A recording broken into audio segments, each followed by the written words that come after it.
Hello, have a nice day. Myself, Dr. Farooqi Muhammad Khayyum Muhammad Yunus, Head of the Department Political Science, Media, Arts Science and Management Science College, BID. So, sir, I am going to present my conclusion or abstract of my research paper in national webinar at SB College, Aurangabad. So,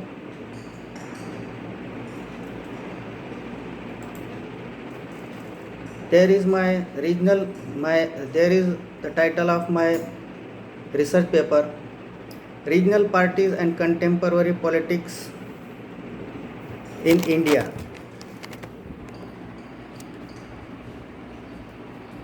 That's the topic of my research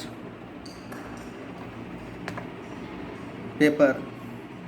There is, first of all, I am going to present introduction that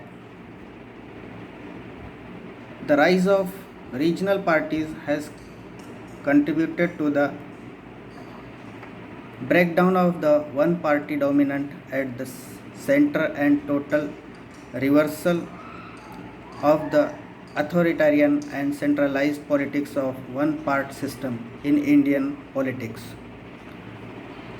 Then political power in India has shifted since 1996 as the grand economy encompassing parties which had one dominated have been replaced by diverse multi-party coalitions, which results into profound shift in the organization of political powers.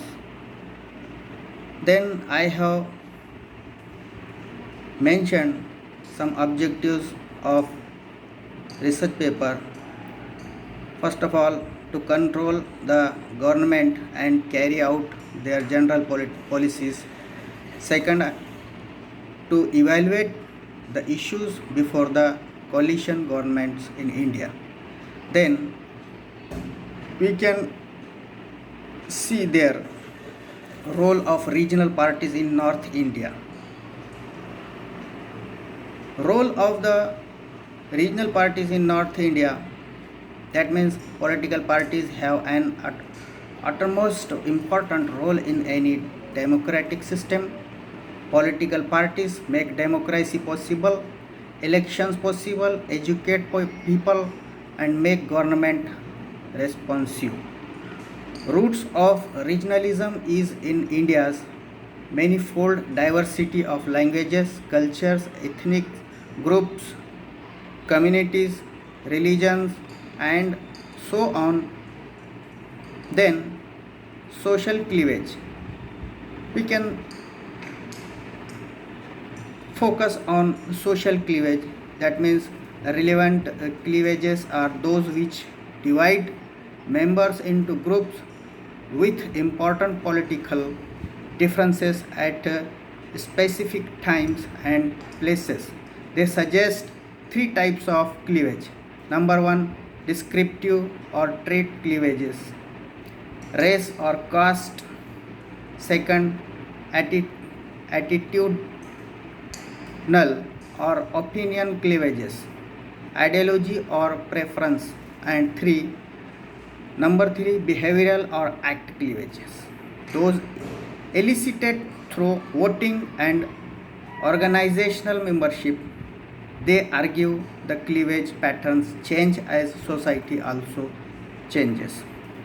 Then we can focus on the third factor of regional parties, strength of regional parties. That strength of regional parties means regional parties are present in almost every country of the world and at almost every level of government. Their effect on government is thought to be profound. Not only are regional parties supposed to improve democracy by representing groups otherwise underrepresented underrepresented by the state, but they are also thought to reinforce ethnic and regional identities and make strong demand on states for autonomy or independence. Then after, challenges facing political parties, we can see there many challenges are facing political parties.